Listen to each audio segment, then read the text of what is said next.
Welcome to today's lecture, which will be divided into 4 parts. Let's see if we have time for all of them, and which is a continuation of the ones we presented about a month ago in North Carolina, and some others more a few weeks ago.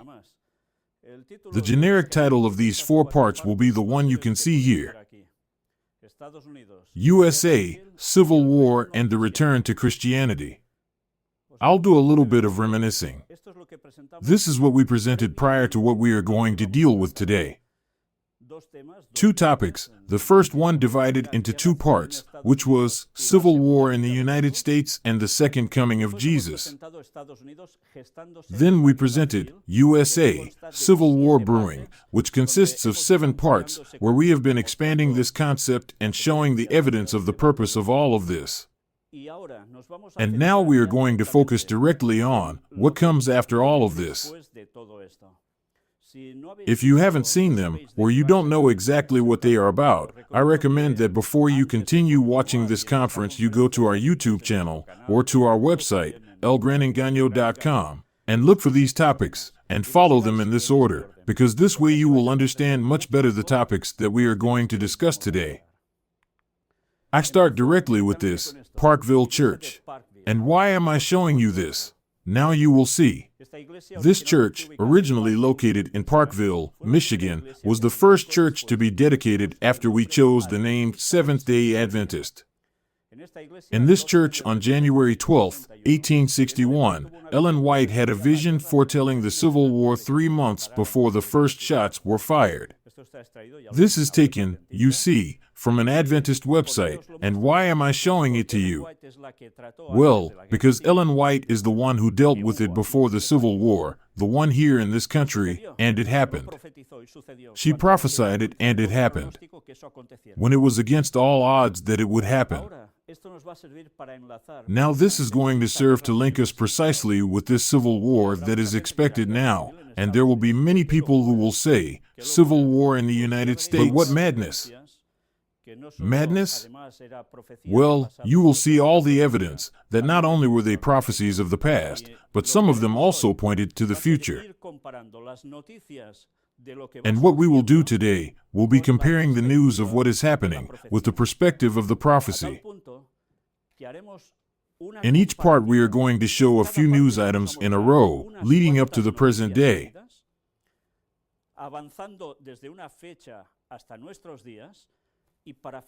And to end each section of these lectures, we will begin to read a portion of Ellen White's book, The Great Controversy.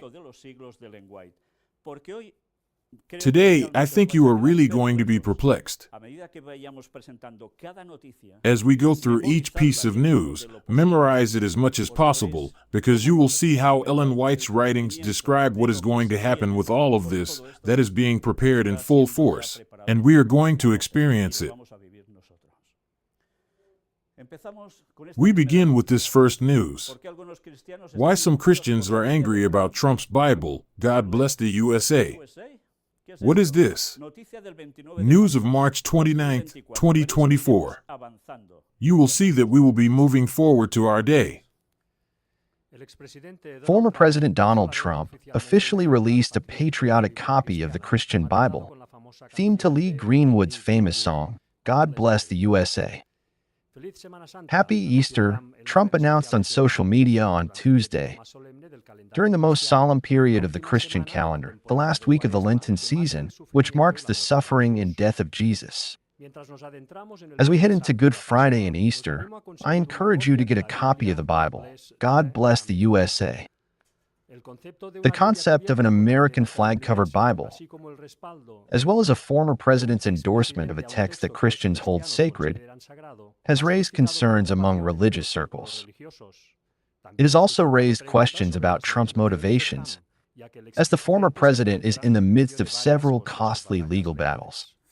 I will try to make the minimum comments on each piece of news. But look carefully, because everything we will be presenting has the purpose of showing you how something special is beginning to happen in politics, both from one political side and the other, the two that are fighting for the presidency, and how everything is being directed towards a fully religious question. sacrilege, theology, and the shadow of Christian nationalism. In the $59.99 Bible, first published in 2021, it is printed on the cover an American flag and the words, "God bless the USA." On the inside, it has the words, "God bless the USA." And the text of the Declaration of Independence, the Pledge of Allegiance, and other historic American documents.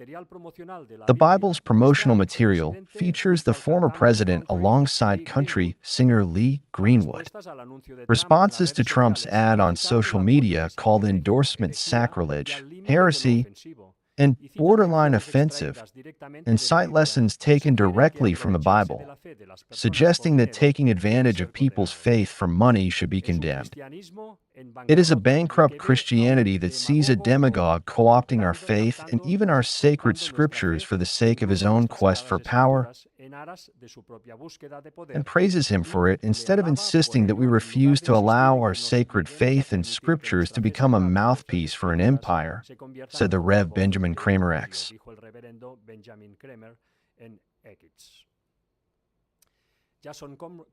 Jason Cornwall, a South Carolina pastor, said in X that Trump's biblical endorsement was a violation of one of the 10 commandments of the Hebrew Testament, which forbids taking God's name in vain. However, the criticism did not end with whether or not Trump's endorsement is anti-Christian. In fact, it is just the beginning. Historian and author Jemer Tisby argues that the whole project echoes the values of Christian nationalism. The idea that America was founded as a Christian nation and the government should work to sanction Christianity on a national scale. The principles of Christian nationalism are historically linked to prejudice, nativism, and white supremacy. There's a long tradition of what is and isn't included in the Bible, Tisby told CNN. What has caused outrage with this Bible is that it includes the Declaration of Independence, the U.S. Constitution, and even the lyrics to a Lee Greenwood song. So it's adding to the Bible, and it's adding specific political documents to the Bible that completely erase the separation of church and state.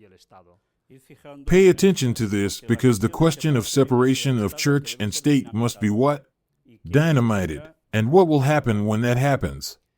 Tisby, who holds a Master of Divinity degree from the Reformed Theological Seminary in Jackson, Mississippi, has written about the dangers of Christian nationalism for both the country and the Christian faith. The pernicious thing about it is that it plays on people's devotion to God and their love of country, two things that by themselves might be harmless and even good, he said. But in this effort, it mixes the two.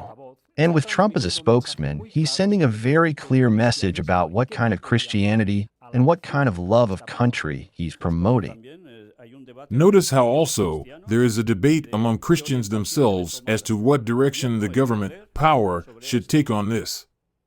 And this is what we should follow most, especially those of you who live in America.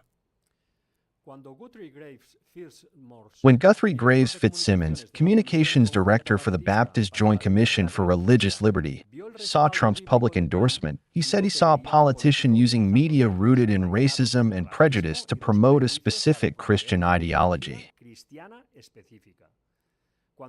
When he heard, "Make America Pray Again," I hear Christian nationalist promises that we're going to somehow restore Christianity in this country. And if authoritarianism comes to America, it is almost guaranteed to be done in the name of Christianity, which is a very scary thought. Watch out because today we are going to get tired of watching the news. But if we pay attention to every sentence, it is to be impressed when one knows the prophecy. For what we have known for so many years, written especially by Ellen White, giving amplitude to Bible prophecy for our day, is now before us. Something that was of a future that seemed so far off is now, practically, in our day. Graves Fitzsimmons has a master's degree in divinity from New York's Union Theological Seminary and also has worked with the group Christians Against Christians Nationalism. He says things like the Bible's "God Bless America" overlook the many, many Christians who disagree with Trump's politics or the conflation of patriotism with faith. There is a diversity within American Christianity that gets overlooked whenever politics and religion intersect, he told CNN. There's this false notion that most American Christians are pushing for anti-abortion restrictions and they're anti-LGBTQ. And it's actually the opposite. Christians, I would say, are the most concerned about the effects of Christian nationalism in this country. This version of the Bible has stirred up controversy before. The God Bless the USA Bible sparked controversy from community members and publishers when it was released in 2021. It was originally to be published by HarperCollins Christian Publishing, but the company passed on the deal. HarperCollins stated in 2021 that rejection of the concept had not influenced its decision. Bible aficionados will note that this is why the Trump-backed tome uses the King James Version of the text, which is in the public domain. HarperCollins has the U.S. publishing rights to the translation of the successful New International Version of the Bible. Tisby has published 3 books with Zondervan, the HarperCollins imprint specializing in religious publishing. He was one of the writers at the imprint who tried to dissuade them from publishing the God Bless the USA Bible when the idea was first floated. We didn't want to be associated with a publisher who was going to publish such a Bible, he said, and I think it took on a heightened sense of urgency because we're not just talking about somebody's book. We're talking about the sacred text of the Bible. Although there are countless versions of the Bible, varying widely in price, subject matter, and editions such as indexes, references, maps, and charts, this particular combination of the Bible and a beloved patriotic song is especially potent. This idea comes as a surprise to David W. Peters, an Anglican pastor in Pflugerville, Texas. Peters served as an enlisted chaplain in the Marine Corps and the Army and was deployed to Iraq in 2005. I remember, he says, how we would close every Marine Corps boot camp chapel service with Lee Greenwood's God Bless the USA, he told CNN. We would all sing and cry. The only emotional outlet of the week. He says the variety of reactions to something like a patriotic Bible shows how different American Christianity can be, depending on the denomination or community. I think the essence of the liberal progressive faith is compassion. So it's mind-boggling to these people how someone can say they're a Christian and follow a guy who's not compassionate at all. For people who see Christianity differently, or who are already unwavering Trump supporters, Peters says he doubts this latest incident will do anything to shake their faith. I think it will confirm to them that their critics are out of touch, he said. Why would anyone object to a Bible? It's unclear where the profits from Bible sales will go. In addition to the multitude of theological questions it raises, Trump's endorsement of the God Bless the USA Bible coincides with several legal battles that could put the presumptive Republican presidential nominee on the hook for hundreds of millions of dollars. The FAQ section of the God Bless America Bible website makes it clear that no profits from sales of the Bible will go to Trump's presidential campaign. However, there is no mention of whether the proceeds could go towards his personal legal problems. Well, you can see that the clash between the two is considerable, but we'll see more. No, GodBlessTheUsable.com is not political and has nothing to do with any political campaign. GodBlessTheUsable.com is not owned, managed, or controlled by Donald J. Trump, the Trump Organization, CIC Ventures LLC, or any of their respective principals or affiliates, the site reads. However, it goes on to say that Trump's name, likeness, and image are under paid license from CIC Ventures LLC. CIC Ventures is directly linked to Trump in its 2023 public financial disclosures. CNN contacted Elite Source Pro, the marketing company behind the God Bless the USA Bible, for more information. Trump has been criticized before for his use of the Bible in public settings. In 2020, religious leaders from several Christian denominations condemned his display of the Bible at a photo opportunity outside an Episcopal church near the White House as racial justice protests swept the country. That's not done, Mr. President, televangelist and staunch Trump supporter Pat Robertson said of the incident. It's not right. In 2015, Trump also said the Bible was his favorite book, but refused to share his favorite verse.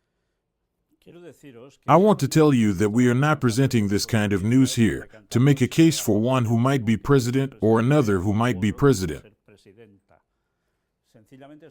We are simply presenting what interests us in relation to prophecy. We are not partisan. It is important to make that clear because sometimes we are accused, you use these media to favor one or the other. No. We show the news and then everyone can decide for themselves. What is important for us? Is it to get involved in politics? No. It is to prepare for the return of Christ, for what must happen before and to make it known to the people so that, once again, when things happen they will believe. Now what you are going to read here in this news item has to do with former Cardinal Vigano. You know he was defraternized, excommunicated directly by the Pope. Vigano writes to Trump, "We are both on the same side in this battle." You also know that he is a very radical man, a traditional Catholic from the old days. Look what he tells us from June 11th, 2020, is this news item. Italian Archbishop Carlo Maria Vigano, former nuncio of His Holiness to the United States, has published a letter to President Trump warning that the current crises over the coronavirus and the riots following Floyd's death are part of the spiritual struggle between the forces of good and evil. For the first time, America has a president who stands up for the right to life, who is not ashamed to denounce the persecution of Christians, who speaks of Jesus Christ and the right of citizens to freedom of worship. I dare to believe that we are both on the same side in this battle, albeit with different weapons, he says in the letter.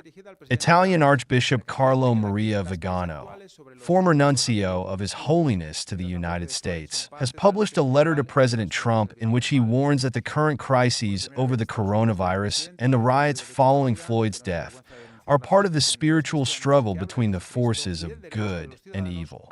For the first time, America has a president who stands up for the right to life, who is not ashamed to denounce the persecution of Christians, who speaks of Jesus Christ and the right of citizens to freedom of worship.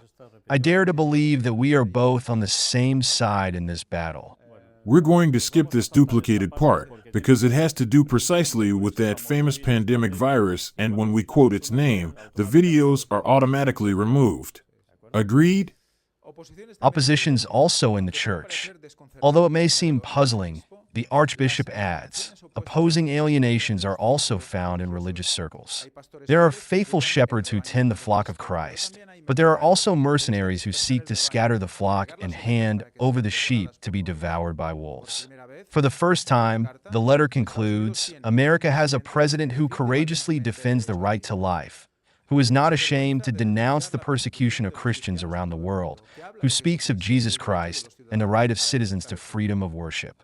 I dare to believe that we are both on the same side in this battle, albeit with different weapons. That is why, he asserts, it is important that the good, who are the majority, wake up from their sluggishness and do not accept to be deceived by a minority of dishonest people. For his part, President Trump has posted a tweet in which he says he is very honored by the Archbishop's letter and asks everyone, religious or not, to read it. You can see where this is heading to. Well, look, something is starting to happen. Order in Louisiana, the 10 Commandments in classrooms. That is, the 10 Commandments in the schools. Louisiana yesterday became the first state in the United States to require the 10 Commandments to be displayed in all public school classrooms, according to a law enacted by the Republican governor. And look at this billboard, where they start to display the commandments. This news is linked to this one, June 19th, 2024. The religious right is looking for the United States to become a Christian nation again. The new decree, you see, was here at that time when it was signed. The governor of the state of Louisiana signed into law a measure mandating the display of the Ten Commandments of the Christian Bible in all classrooms in its schools. Part of what a U.S. Supreme Court justice called an ongoing battle to return this country to being a place of piety, that is, a Christian nation.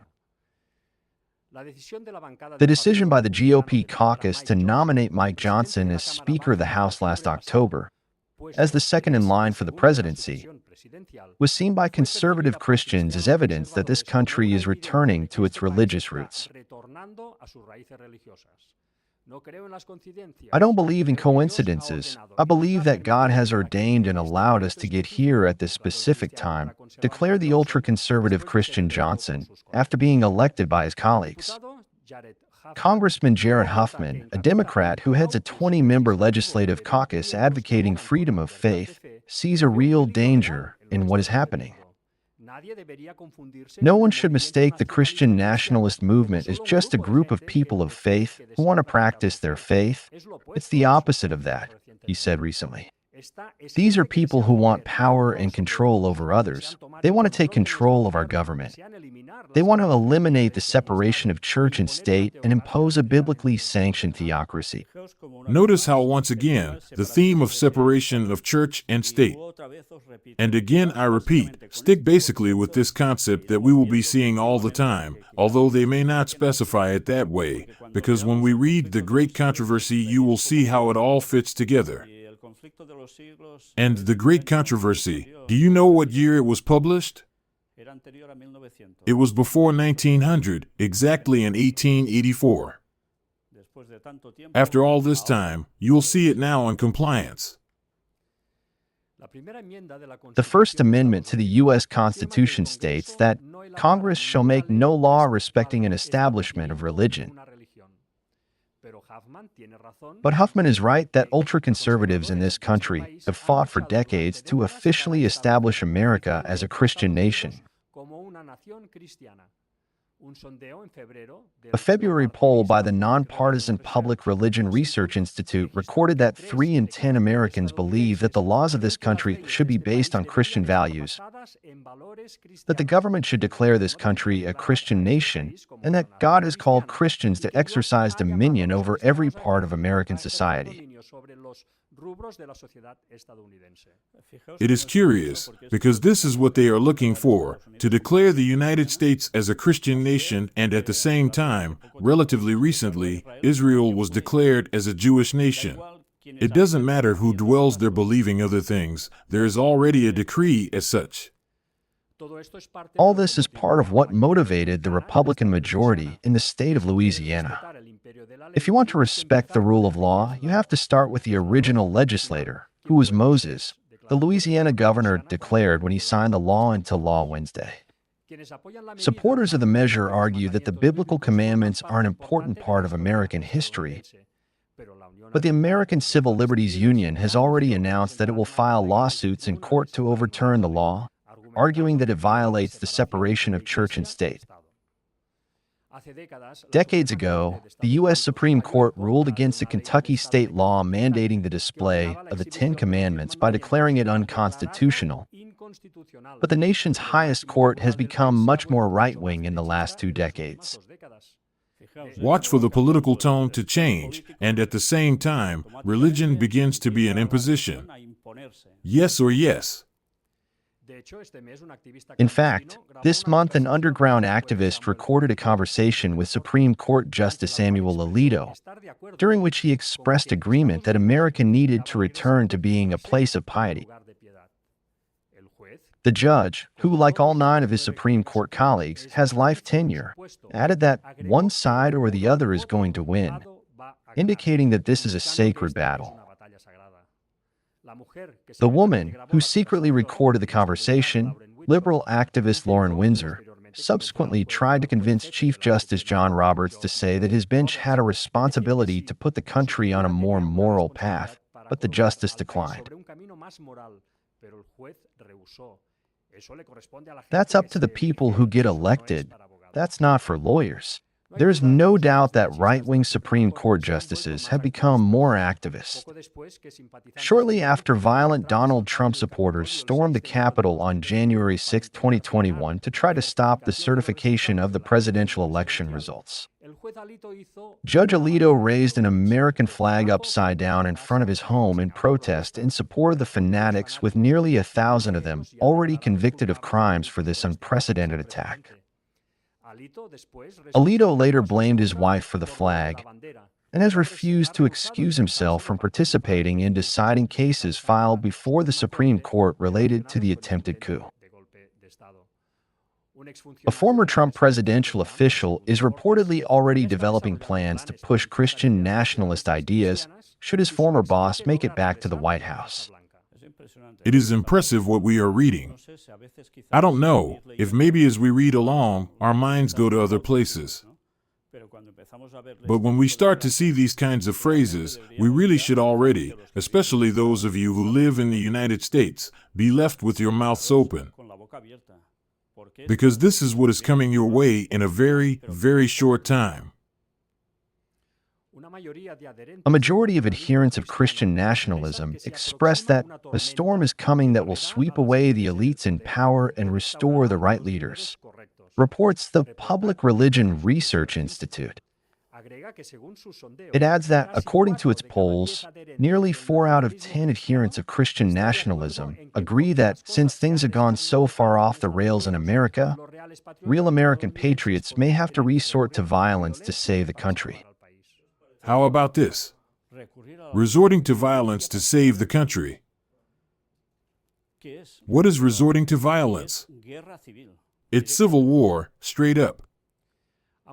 Although Trump himself seems to be further and further away from being the best example of a pious Christian who respects the Ten Commandments, 55% of his supporters identify with Christian nationalism. And 55% is already a majority. Trump supports Louisiana's new law requiring the Ten Commandments to be displayed in schools. On June 21st, this news was published where he already expressed his support for all of this. Former President Donald Trump expressed Friday his support for the display of the Ten Commandments in schools, after the Republican governor of Louisiana signed new legislation requiring public schools in the state to display them in all classrooms. I love the Ten Commandments in public schools, private schools, and many other places. Read it.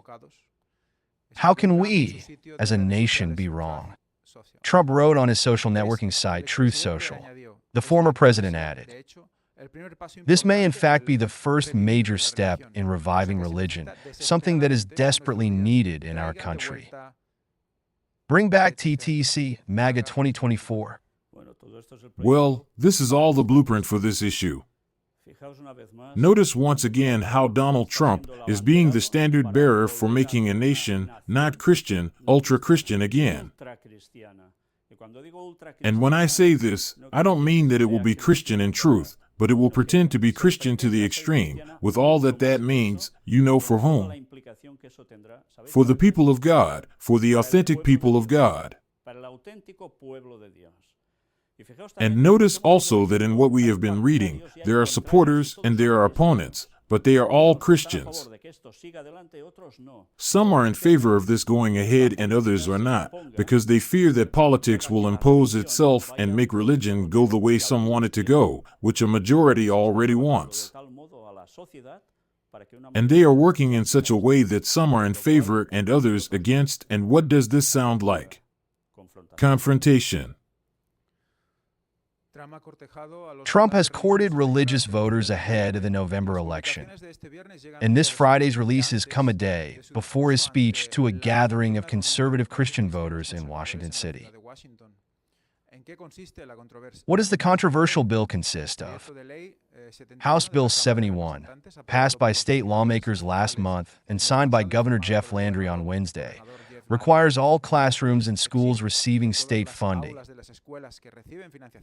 from kindergarten through the college level, to display a Ten Commandment sign in large, easily readable fonts.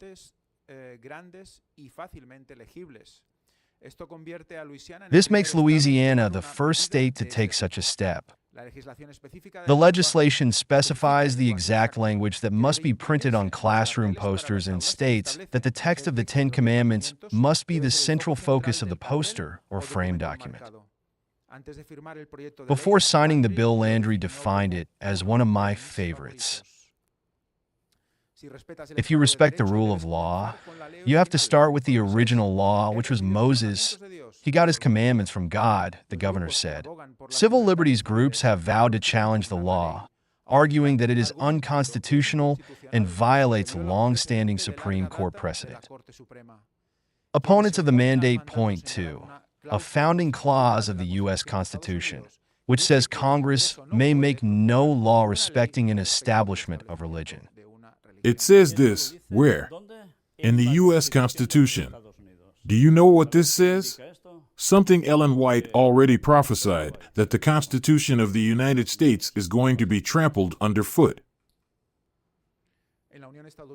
The American Civil Liberties Union, the American Civil Liberties Union of Louisiana, Americans United for Separation of Church and State, and the Freedom from Religion Foundation have said they plan to file a lawsuit challenging the new law as involving religious and unconstitutional coercion of students.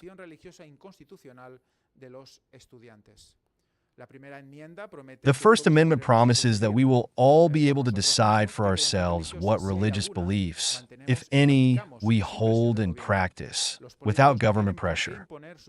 Politicians have no business imposing their religious doctrine on students and families in public schools, the group said in a joint statement.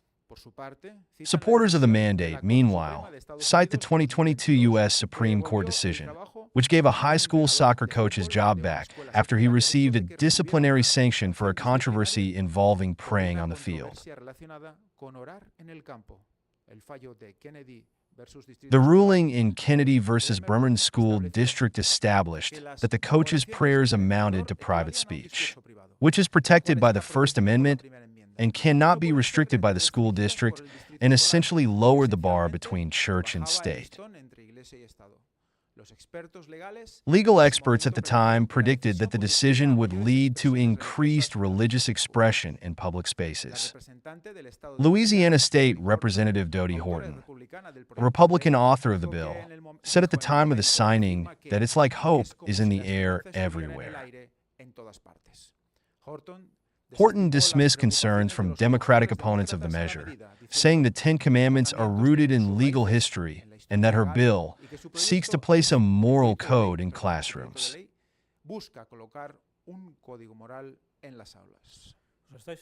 Are you noticing? The Ten Commandments are the approach, in this case, for something to be imposed. But of course, if you analyze the Ten Commandments, are they the same for everybody? If we go to the book Exodus 20, the Ten Commandments appear. That is if you are a Christian in general, and evangelical dash. But if you are a Catholic, the Ten Commandments are different. Those on Exodus 20 are left aside, and others that appear in the Catechism are imposed, and there are some changes. So, they are saying that the first legislator was Moses. God gives the law to him, and therefore it is necessary for the nation to function.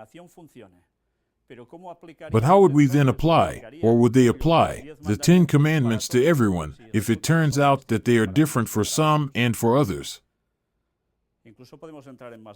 We can even go into more detail. Within Protestantism, the commandment to remember the Sabbath day, to keep it holy, they move it to Sunday, as does Catholicism. So there is a problem here. Who is going to decide whether it is one day or the other? Who is going to decree that these commandments go one way or the other? You can see who, the legislators, and the lawmakers. Obviously, it will depend on what beliefs they have, or what power puts them there, so that they can really give a guideline for the whole country. Do you think this smells good? Jewish parents defy the Ten Commandments in classrooms. Or don't they? Moses summoned all the Israelites and said to them, "Hear, O Israel, the laws and decrees that I am announcing to you today. Study them and observe them faithfully." They quote Deuteronomy 5 verse 1. Yes, the controversy has not only remained among Christians. Because of the 10 Commandments also participate who? The Jews. For look what they say. Amid a firestorm of controversy, media reports suggest that a group of Jewish parents are part of a larger collective that is taking legal action against a new Louisiana state law. This law requires the display of the 10 Commandments in all public school classrooms. However, further investigation reveals a more nuanced truth than is widely reported. In a groundbreaking move, Louisiana has become the first state to mandate the display of the 10 Commandments in public school classrooms. The decision is expected to ignite a national debate. Republican Governor Jeff Landry has signed into law a bill stipulating that posters with the Bible verses must be displayed in Louisiana classrooms in an easily readable font size by early next year. The posters will also include a 4-paragraph context statement highlighting the historical importance of commandments in American public education for nearly 3 centuries. These posters are scheduled to be installed in classrooms by early 2025. Recently, similar bills have been proposed in state houses in Texas, Utah, and Oklahoma. By the way, keep in mind this year of 2025, because in the last lecture we will see something very interesting, and it has to do with the commandments. In a quick response to this new law, a legal action has been filed on behalf of 9 families. Americans United for the Separation of Church and State, the American Civil Liberty Union, and the Freedom from Religion Foundation have joined together to argue that the law enacted last week violates the First Amendment. The lawsuit contends that the law approves and prescribes a particular version of the 10 Commandments, to which many people do not subscribe, thus contravening the Constitution's prohibitions on the establishment of an official religion and the prohibition on the free exercise of religion. According to the lawsuit, parents send their children to public school to ensure that they receive a secular and religiously unbiased education and are able to interact with and meet peers from a variety of cultural and religious traditions. The complainants believe that if the 10 Commandments are displayed in the classroom, their children will be pressured to observe, revere, and adopt the state's preferred religious doctrine and to suppress the expression of their own religious background and opinions in school. An article in the Jewish Telegraphic Agency reported that 3 Jewish families were involved in the lawsuit. Jewish families have played a leading role in religious freedom lawsuits challenging recent legislation by conservative state legislatures, stated JTA. Rabbis in several states have filed lawsuits to block abortion restrictions, for example, arguing that they are based on Christianity and violate the separation of church and state. One of the Jewish families mentioned in the JTA article is Adrian Van Young, who is ethnically Jewish and identifies as Reform. His wife, the Reverend Darcy Roque, a Unitarian Universalist, is also one of the whistleblowers. Reform Judaism does not recognize halacha, the formalized system of Torah law. Another Jewish plaintiff, Gary Cernovitz, is a board member of the Touro Reform Synagogue in New Orleans, and Molly Polda, a board member of the local Jewish Community Center. According to the lawsuit, they are concerned that their son may feel pressured to suppress expression of his own Jewish background and beliefs, including the fundamental Jewish belief to tolerate and support the expression of all religions.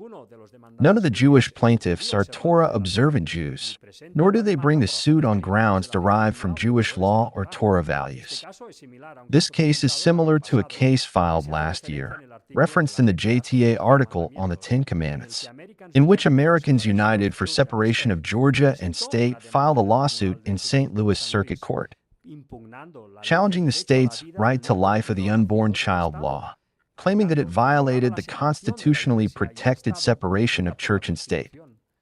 The suit was filed on behalf of a dozen Missouri religious leaders, including Christian religious leaders, Unitarian Universalist leaders, and 5 rabbis.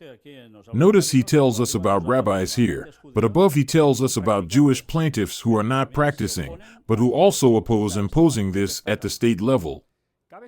It should be noted that none of the rabbis belong to the Orthodox branch of Judaism. The decision by Jewish religious leaders to participate in the lawsuit was criticized by the Coalition for Jewish Values, CJV, which represents more than 2,000 traditional Orthodox rabbis in American public policy. They stressed that while Jewish law permits abortion in cases where the mother's life is in danger, elective abortion violates Jewish law. It should be noted that the 10 Commandments are explicitly written twice in their entirety in the Torah, in Exodus 20 verses 1 to 14 and Deuteronomy 5 verses 6 to 18.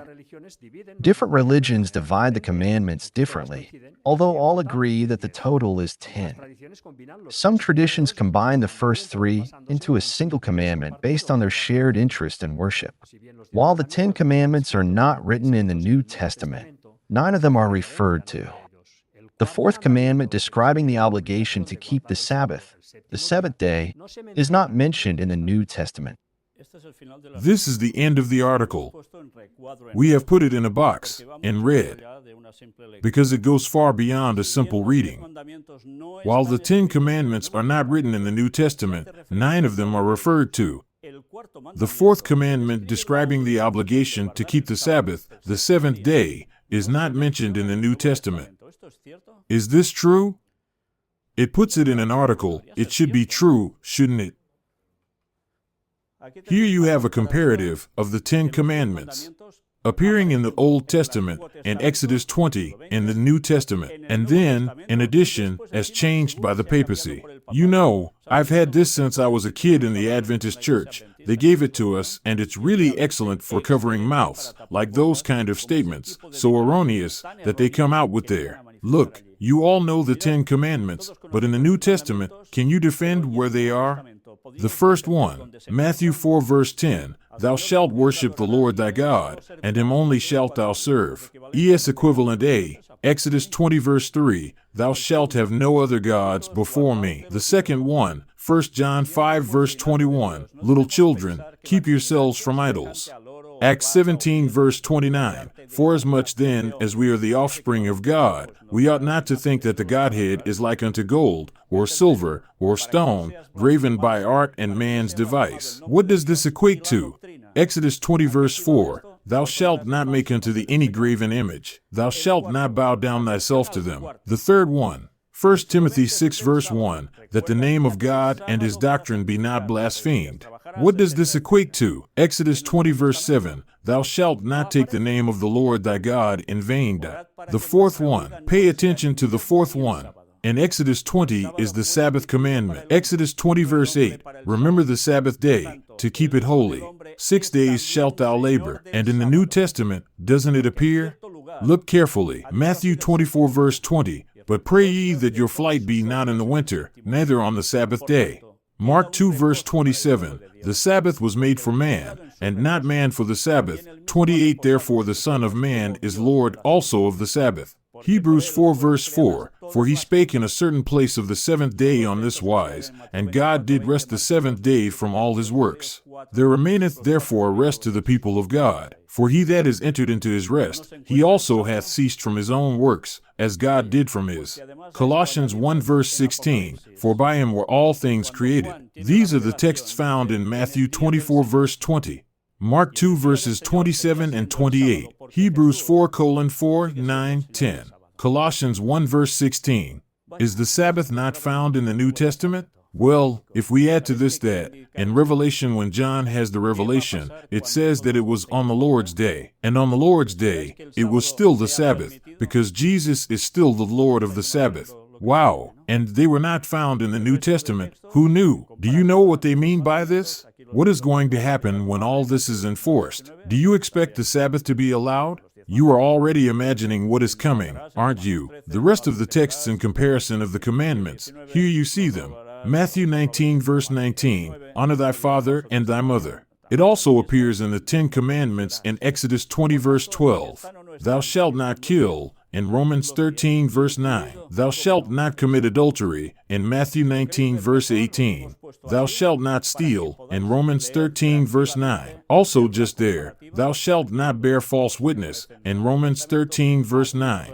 And thou shalt not covet, in Romans 7 verse 7. So, are they or are they not? There are all 10, including, of course, the Sabbath. If you want to see it better, we have put it like this, so that you can read it calmly. Make the comparison. Here those that appear in the Old Testament, and here clearly exposed those of the New Testament, super enlarged with texts that, in addition, make it even clearer. Notice, after his death, Jesus says, Romans 3 verse 31, do we then make void the law through faith? God forbid. Yeah, we establish the law. Luke 23 verse 56, and they returned, and prepared spices and ointments, and rested the Sabbath day according to the commandment. Sabbath in the new earth. Isaiah 66 verses 22 to 23. For as the new heavens and the new earth, which I will make, shall remain before me, saith the Lord, so shall your seed and your name remain. 23. And it shall come to pass, that from one new moon to another, and from one Sabbath to another, shall all flesh come to worship before me, saith the Lord. And that's in the new earth. It could not be clearer. And here, according to the papacy, it has been changed. Let us think, which 10 commandments will they choose? Which ones will they apply? According to the papacy in the Catholic Catechism, the first commandment would be, I am the Lord your God, have no other gods besides me. The second, hey, what about the second? It tells us here, note that the second commandment, according to the Bible, has been totally eliminated, and the third has become the second. Do not take the name of the Lord your God in vain. And the one about idols? Hop, magically disappears, so they are left with 9 commandments. And the third one would be, you shall keep holy the feasts. Wow, here it says nothing about the Sabbath, the seventh day. The Doctrinal Catechism, Catholic, page 174, has the following question and answer. Do you have any other way of proving that the Church has the power to institute festivals of obligation? If she did not have that power, she could not have substituted the observance of Sunday, the first day of the week, for Saturday, the seventh day, a change for which there is no biblical authority. Nothing more to say. That's pretty blunt, isn't it? Well, then, which commandments are they going to choose to establish throughout the nation? Fourth, honor father and mother. Fifth, thou shalt not kill. Sixth, thou shalt not commit adultery. Seventh, thou shalt not steal. Eighth, thou shalt not bear false witness against thy neighbor.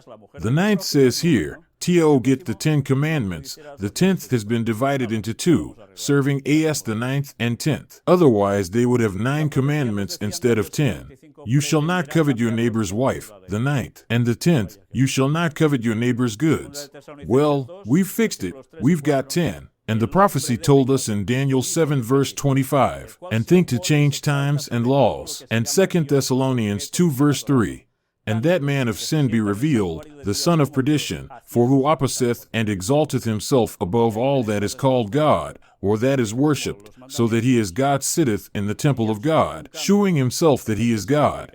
And there you have the answer. The commandments have undergone a change in the Catholic Church for so many years. Now, imagine what is going to happen in the United States, and in turn in so many other countries. Revelation 13 verses 11 to 14 told us, And I beheld another beast coming up out of the earth, and he had 2 horns like a lamb, and he spake as a dragon. And he exerciseth all the power of the first beast before him, and causeth the earth and them which dwell therein to worship the first beast, whose deadly wound was healed. And he doeth great wonders, so that he mocketh fire come down from heaven on the earth in the sight of men, and deceiveth them that dwell on the earth by the means of those miracles which he had power to do in the sight of the beast, saying to them that dwell on the earth, that they should make an image to the beast, which had the wound by a sword, and did live. Here he tells us about the 2 beasts.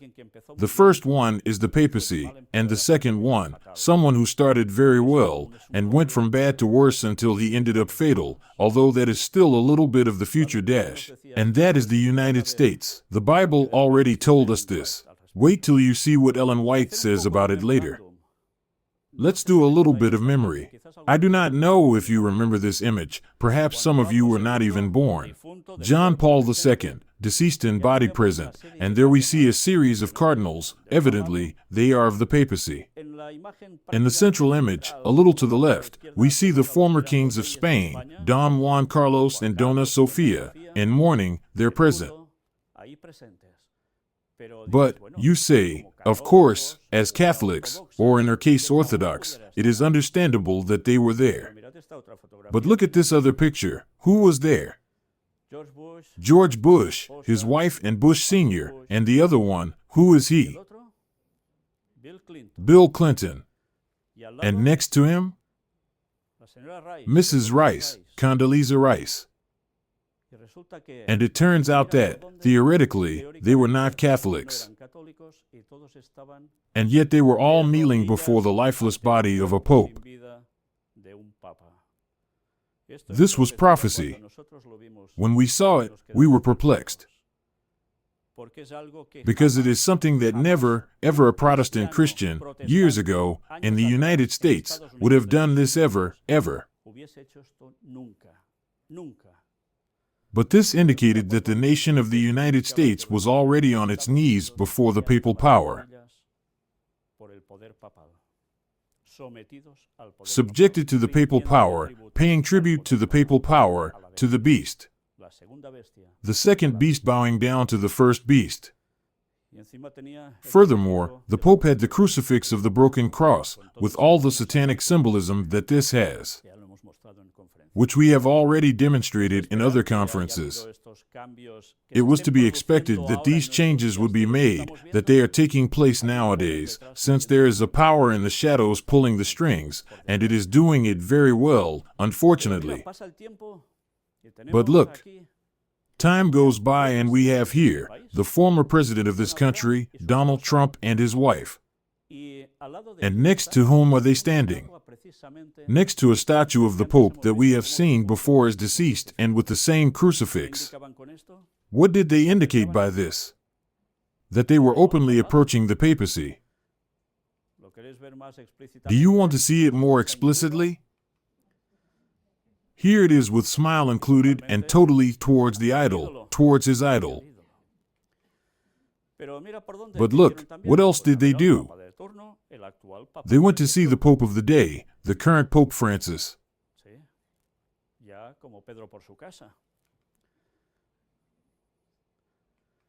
And who else went there? Joe Biden, the current president, who also went to see the Pope.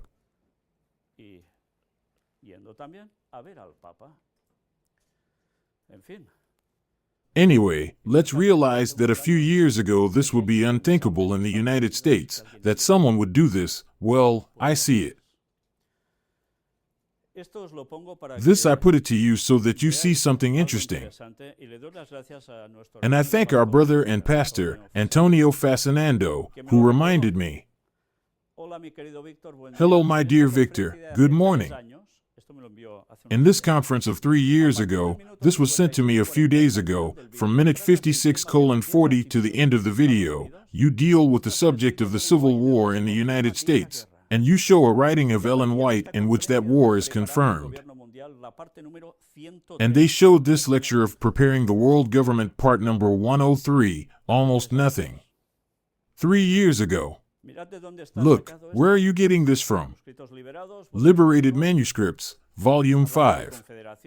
Speaking of confederations, it says, there are men in the church and in the world who have educated themselves to practice fraud, and for this they will be brought into judgment.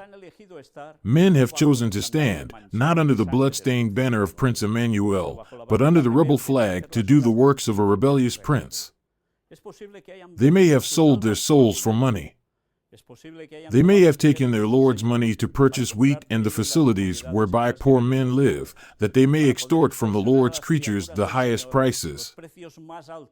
They make for themselves princely fortunes. I was talking to some of you earlier. What are the prices of food around here already, right? You know what Kamala Harris says, that she wants to influence that to bring prices down.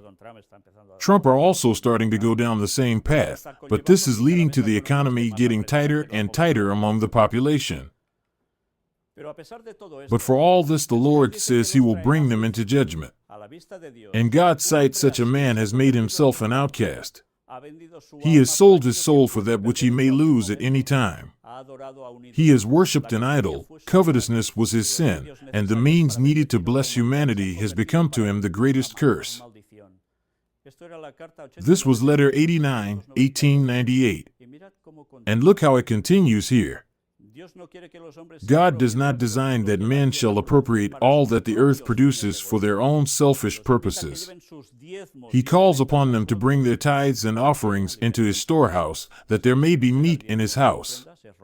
You already know that not giving tithes and offerings is stealing from God, and therefore eternal life is over as well. You deprive others of the message.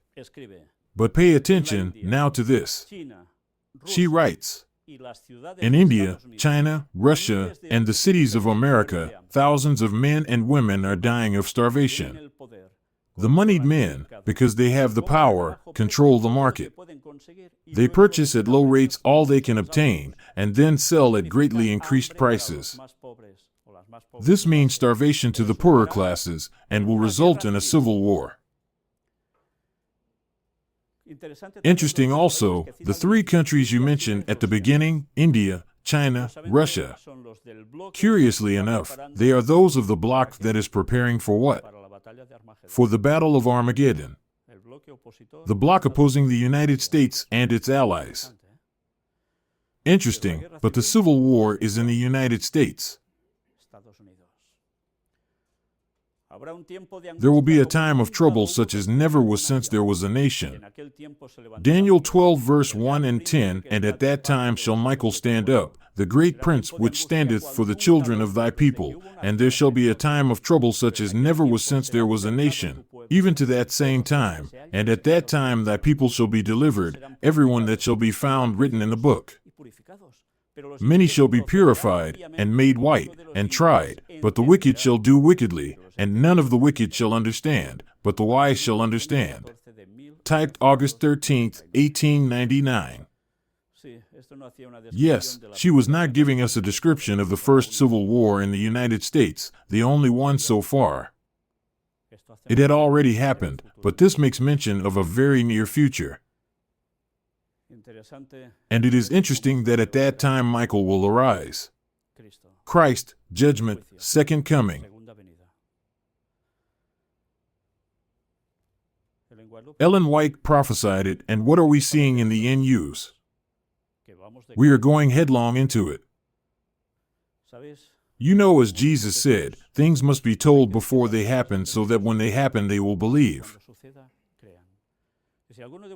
And if some of you are not listened to, when you talk to your relatives, your friends, acquaintances, or others, they do not want to know anything because of who knows what circumstances.